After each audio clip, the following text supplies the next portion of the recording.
Jesucristo es Rey, la muerte venció, hemos nacido de nuevo, bautizados en fuego, a una sola voz, canta la creación, hemos nacido de nuevo, bautizados en fuego.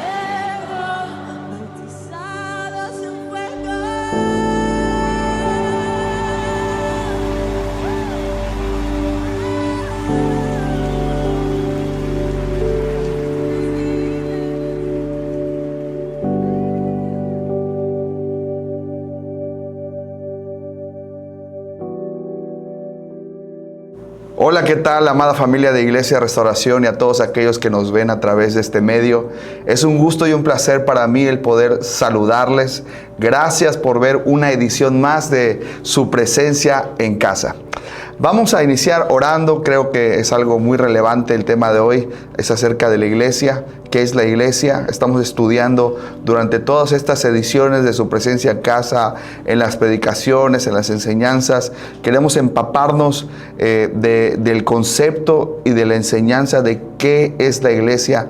Todos y cada uno de nosotros tenemos que tener un entendimiento claro de qué es la iglesia para que podamos andar en la idea de Dios. Así que yo te pido en el nombre de Jesús que me ayudes a orar. Padre, en el nombre de Jesús te doy gracias y te pedimos para todos los que están, Señor, teniendo un contacto a través de este medio, ya sea a través de YouTube o a través de, Señor, de WhatsApp que lo enviaron o incluso a través Señor, de algún tipo de red social.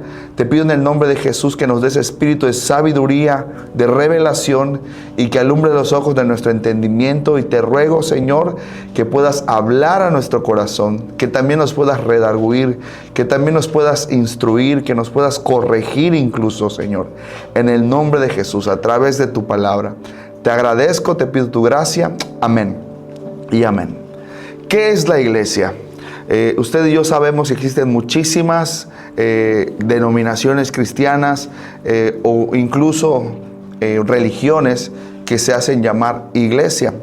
Existe la iglesia de los mormones, existe la iglesia de la luz del mundo. Usted ha escuchado de muchas iglesias. Nosotros somos una iglesia cristiana delante del gobierno, nos llamamos Iglesia Restauración, Centro Cristiano Restauración.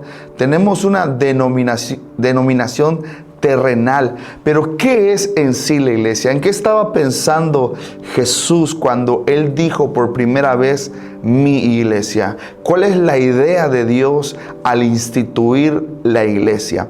Primero quiero empezar con el qué no es la iglesia. Creo que eso nos va a ayudar a descartar un poquito y aclarar la idea de qué es la iglesia y de qué no es la iglesia, para que podamos enfocarnos y profundizar lo que podamos en este tiempo acerca de este tema. ¿Qué no es la iglesia? Primero, la iglesia no es una organización.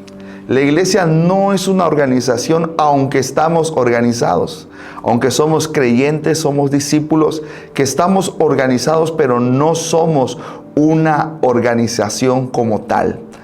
Tampoco la iglesia no es una asociación religiosa, aunque por cuestiones de las leyes terrenales y por obedecer las leyes terrenales, estamos constituidos delante del gobierno terrenal como una asociación religiosa. Sin embargo, no somos una asociación religiosa en términos espirituales. Tampoco somos una asociación civil. No somos una asociación civil que estamos exclusivamente para dar un servicio a la sociedad, aunque lo hacemos también. Tampoco somos una iniciativa social para el bienestar social. Aunque hacemos actividades, aunque llevamos a cabo cosas que de alguna manera redundan en el beneficio de la sociedad, pero no somos definitivamente una iniciativa social. Entonces, ¿qué es la iglesia? Como ministros del Señor y como hijos de Dios que conformamos la iglesia, es menester, es necesario que tengamos un concepto claro de la idea de Dios. La iglesia no nace de la idea de unos hombres que se juntaron y dijeron, vamos a hacer una iglesia. La iglesia no nace de un concepto humano de gente que tenían creencias en común y se reunieron y comenzaron a hacer cultos, y eso fue por los siglos de los siglos hasta el día de hoy. No es eso, no es la idea que nace de unos hombres o de unas mujeres que se reunieron con un tema en común. No, tampoco es eso. Tenemos que tener claro que la iglesia nace en la mente y en el corazón de Dios desde antes de la fundación del mundo. Si tú y yo leemos las escrituras, la iglesia está en toda la escritura. Aunque es revelado el concepto y la idea de Dios en el nuevo pacto, sin embargo, la idea de Dios está por toda la escritura ahora en el pacto revelado. Al final de los días, la iglesia, que somos tú y yo, se va a casar con el novio, con el Cordero. Y nosotros estamos lavados con la sangre del Cordero, con vestiduras blancas, y nos vamos a casar con el Cordero. Eso está desde el principio en Génesis, cuando Dios le entrega al primer Adán y le presenta perfecta a su mujer, a su ayuda idónea. Es la iglesia también. Así que la iglesia no es nada de lo primero que hablamos, sino que la iglesia es un concepto, es una idea de Dios. Es la idea del Señor, es una idea divina, pero que está conformada por hombres terrenales. Así que ahora vamos a ver qué sí es la iglesia. Podemos seguir profundizando en qué no es, pero me prefiero ya avanzar porque el tiempo es muy corto acerca de lo que es la iglesia. La iglesia es un organismo vivo. La iglesia es un edificio hecho con piedras vivas. La iglesia es el cuerpo de Dios en la tierra, es decir, es el cuerpo de Cristo. Es el vehículo por medio del cual el ministerio terrenal que un día inició Jesucristo en la tierra, hace más de 2000 años, continúa vigente hasta el día de hoy.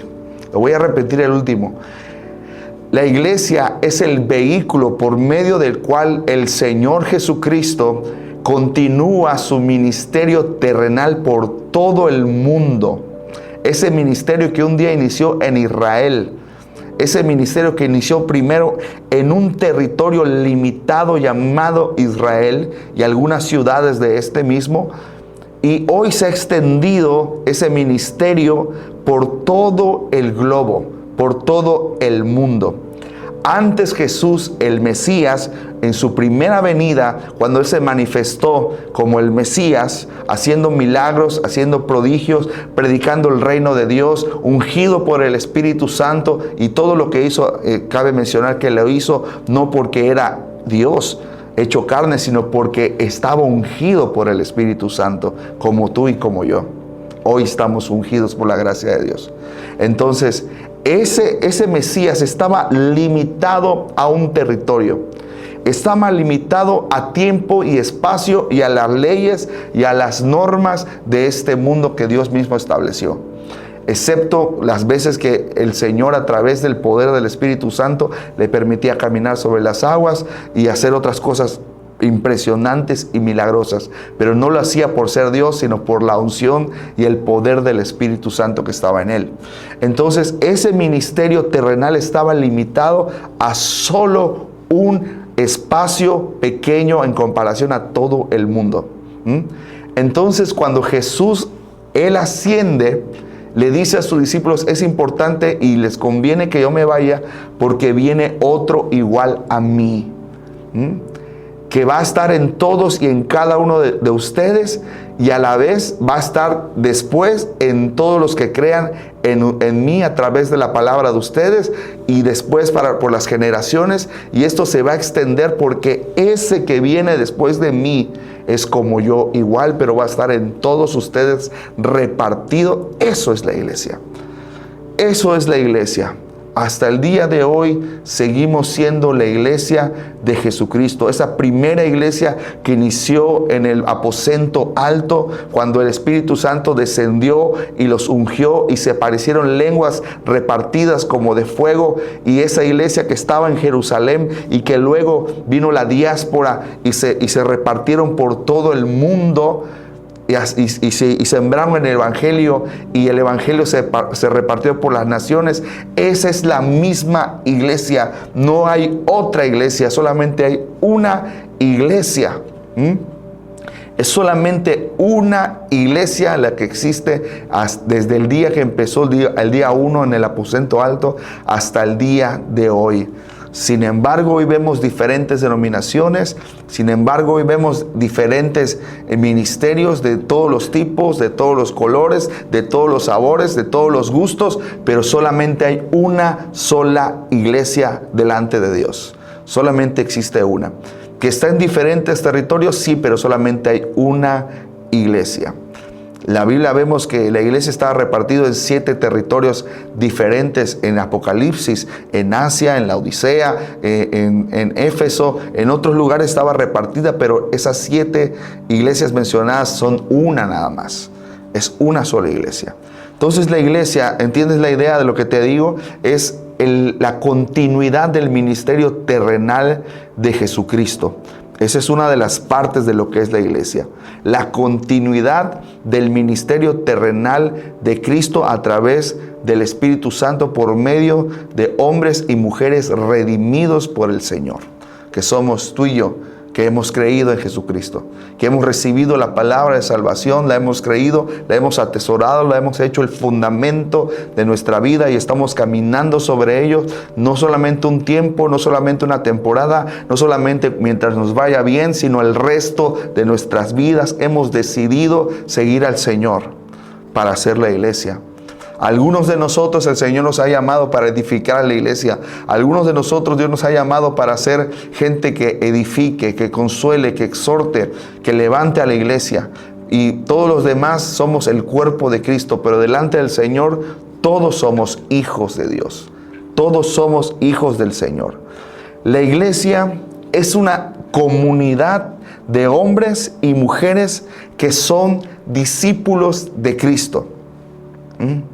La iglesia es una comunidad de hombres y mujeres que son discípulos de Cristo. Aquí me puedo tardar una hora de qué es un discípulo y qué no es un discípulo. Pero en otras palabras, un discípulo, Jesucristo dijo, ¿qué es un discípulo?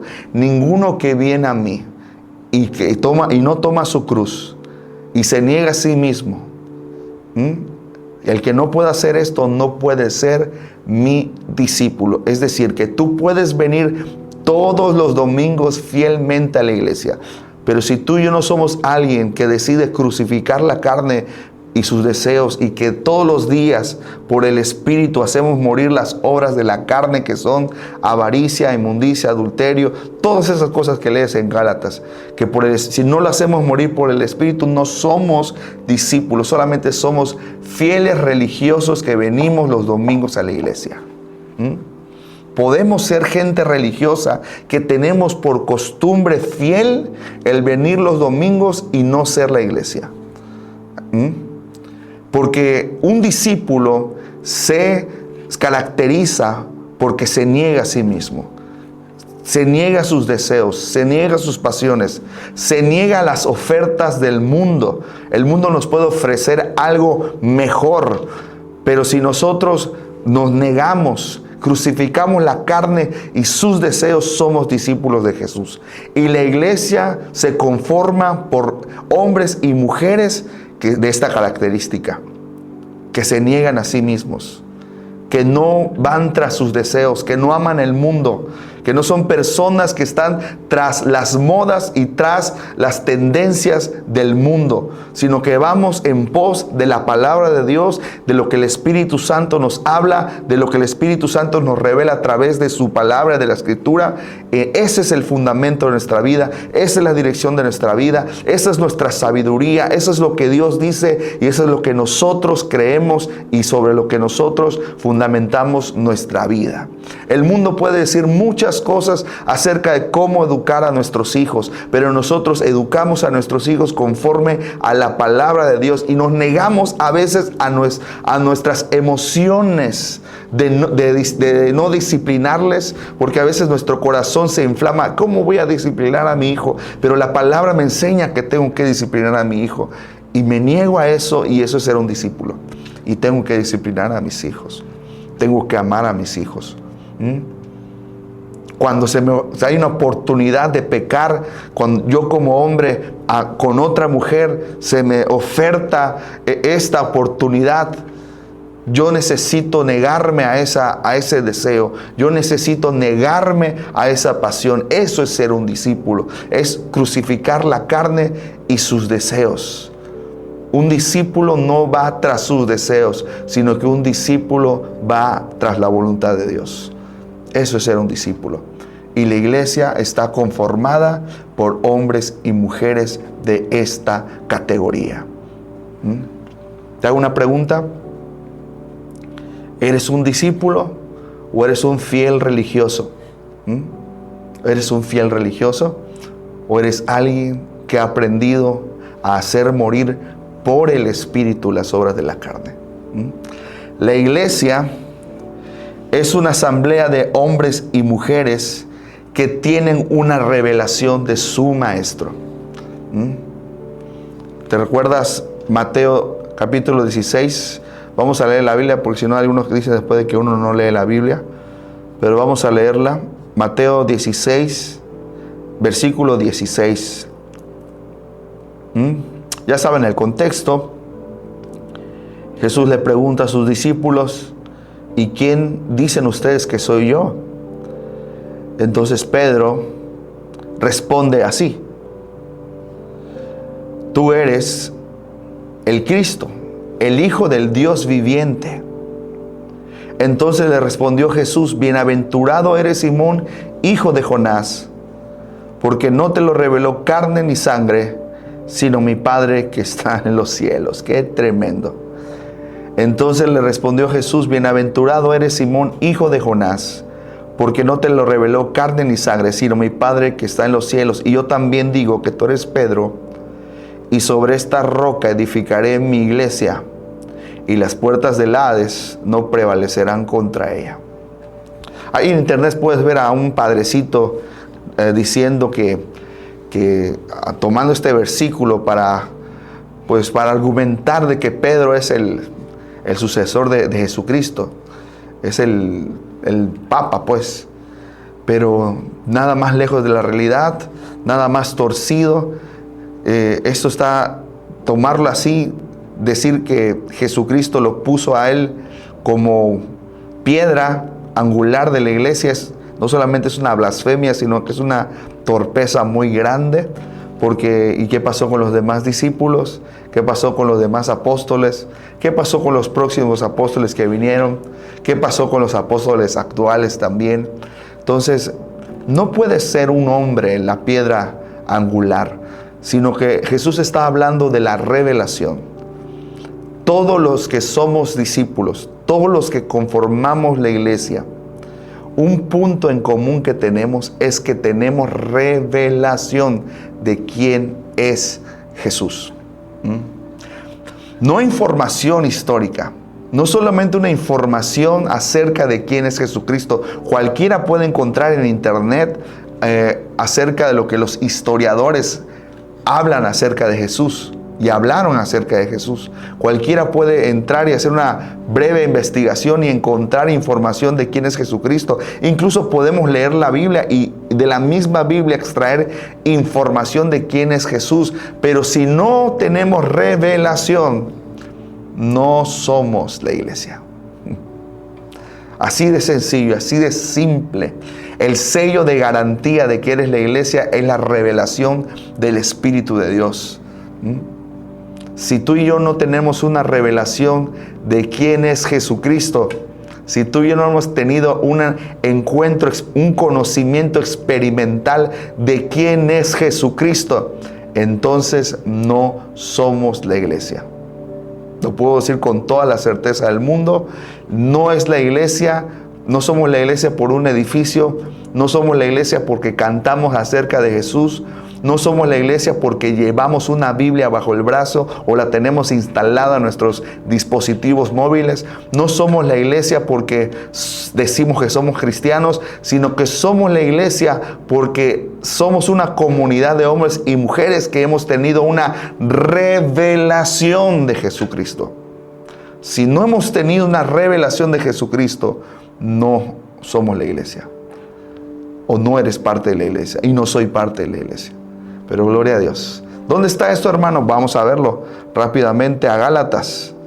Lo voy a leer rápidamente porque ya se me está acabando el tiempo. Lo voy a parafrasear porque no me va a dar tiempo de leerlo.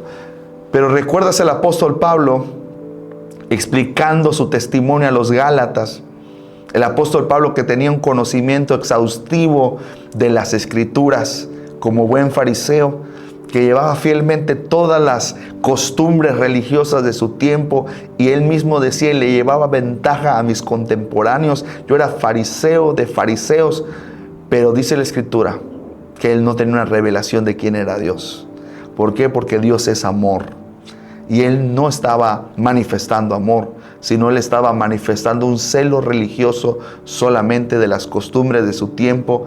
Y aunque conocía la palabra, aunque se sabía desde muy niño la Torá, él no estaba manifestando el carácter de su Dios porque no tenía una revelación de quién es su Dios. Y aquí me puedo quedar un rato hablando de la revelación, pero quédate con esto. Si no hemos recibido una revelación, no somos parte de la iglesia de Jesucristo. Entonces él explica su testimonio y la Escritura y termina diciendo esto: pero cuando agradó a Dios revelar a su Hijo en mí. Cuando agradó a Dios. No es cuando le agradó a Él. No es cuando Él quiso convertirse. No es cuando Él decidió convertirse, sino está muy claro. Cuando agradó a Dios revelar a su Hijo en mí. Todos podemos dar este testimonio. Yo era un borracho, yo era un alcohólico, yo era un mujeriego, yo era un adúltero, yo era un ladrón, yo era un mentiroso, yo era un montón de cosas, pero cuando agradó a Dios revelar a su Hijo en mí, me hizo parte de su iglesia. ¡Qué privilegio! ¡Qué privilegio! Yo era un pecador de lo peor y aún todavía peco y aún todavía tengo muchísimos errores, pero cuando agradó a Dios revelar a su Hijo en mí, me hizo parte de su iglesia. Me hizo una piedra viva para ser una piedra que embona perfectamente en el lugar que Él ya determinó en el que debo de ir. Resumiendo este punto, tú y yo somos la iglesia porque hemos tenido un encuentro personal con Jesucristo. Los que no han sido transformados y están en la iglesia, solamente han tenido un encuentro con la iglesia. Pero un encuentro con la iglesia no transforma. Un encuentro con Jesucristo, el fundador de la iglesia, sí transforma. Último punto. La iglesia es la comunidad de los santos. La palabra santos significa apartados para un propósito específico. Imagínate que tú tienes en tu casa unos trastes, unos platos, unos vasos. Imagínate que quieres limpiar tu patio, que se enlodó o que pasó algo, y se te ocurre agarrar los trastes que son para tu comida, para limpiar el patio, y para limpiar la suciedad del perro, y para limpiar la suciedad que dejó todo el lodo, y los usas para eso. ¿Te darían ganas de usar esos vasos para comer otra vez y para beber de ahí? ¿Verdad que no? Uno tiene vasos para otra cosa, uno tiene trastes para limpiar que son de otra categoría, ¿verdad? No los usas para eso. Los platos para la comida están apartados para ese propósito, para la comida. Ese es el concepto de santidad. Porque a veces nos confundimos de que ser santos es tener una pose religiosa, hablar de cierta manera, vestirnos de cierto modo. Pero santidad no es otra cosa que esto, entender que yo he sido apartado para un propósito en específico. Para Dios, obviamente. Antes yo era un instrumento de injusticia, daba a mis miembros a la inmundicia, a la injusticia, pecaba, hacía que otros pecaran, me deleitaba en el pecado, me deleitaba con los que se deleitaban también haciendo pecado, pero he sido redimido y ahora he sido apartado y limpiado por la sangre de Jesús para otro propósito mayor y sublime. Eso es ser santo. Ser santo no es tener una pose religiosa, ni tener un lenguaje, ni una jerga religiosa, sino ser santo es simplemente el que entiende que tiene un propósito y se aparta y se santifica para el cumplimiento de este propósito. Eso es ser santo. Eso es ser santo. Y yo voy a decirte algo que te va a causar mucho ruido, pero creo que conforme vayamos entendiendo el propósito de Dios para la iglesia y para cada uno de nosotros individualmente y como comunidad, entonces vamos a recuperar la manifestación del poder. No el poder, porque el poder lo tenemos ya. El poder de Dios ya lo tenemos, el amor de Dios ya lo tenemos, la gracia de Dios ya la tenemos. El asunto aquí es que no lo estamos manifestando en el nivel y en la dimensión en la que Dios quiere que lo manifestemos. Dios ya hizo todo lo que Él tenía que hacer y no va a hacer nada más, porque Él ya lo hizo todo. Ahora nos toca a nosotros como la iglesia el poder despertar a la realidad de lo que Dios quiere hacer con nosotros como iglesia. Ya termino rápido. Solamente voy a leer el Salmo. No me dio tiempo de decir esto otro, pero solamente voy a leer el Salmo 82. Mira qué dice el Salmo 82. Dios está en la reunión de los dioses. Si tú lees todo el Salmo, te lo dejo de tarea y para que lo comentes ahí con los demás. Y no voy a profundizar mucho porque sé que hay gente que es nueva en el Señor, pero dice acá, Dios está en la reunión de los dioses. No está hablando de que al lado de Dios está Tlaloc y al lado de Dios está Chac y allá está otro Dios. Aquí se refiere de Dios está en la asamblea de los santos. Si lo sigues leyendo, en medio de Dios, de los dioses juzga, dice. ¿Hasta cuándo juzgaréis injustamente y aceptaréis a las personas de los impíos? ¿Qué significa? ¿Qué es lo que está diciendo aquí? Que quiero que mi comunidad sea santa. Quiero que mi iglesia sea santa y no quiero que haya nadie que no sea santo en ella. Por eso cuando hubo este nivel de poder, en la iglesia y unos impíos llamados Ananías y Zafira se manifestaron como tales, uno de esos santos, o como el hebreo dice aquí, Elohims chiquitos, llamado Pedro, dijo, sacarán tu cuerpo de aquí los jóvenes, y así fue, porque el poder de Dios estaba sobre él. Cuando entendamos el nivel al que Dios nos está llamando, amados, nos vamos a santificar y vamos a empezar a caminar en niveles que la tierra no ha visto hoy todavía. Y termino ya con el último versículo, no veo tiempo de leerlo todo. Versículo 6 dice, yo dije, vosotros sois dioses y todos vosotros hijos del Altísimo, pero como hombres moriréis. ¿Te das cuenta? Y como cualquiera de los príncipes caeréis. Ya terminé. ¿Sabes por qué no hay poder en la iglesia? Porque estamos permitiendo el pecado en nosotros. Porque estamos haciendo consenso con la inmundicia en nuestra vida. Por eso no hay poder. Y por eso muchas veces somos como cualquiera de los hombres. Y morimos como cualquiera de los hombres. No hay diferencia muchas veces.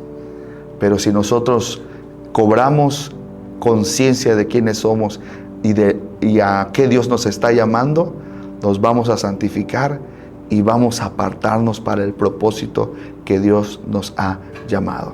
Que Dios te bendiga. Comenta esto que estamos enseñando. Y si tienes alguna duda, pregúntale a tu pastor, pregúntale a tu líder, pregúntale a tu supervisor. Que Dios les bendiga. Hasta pronto.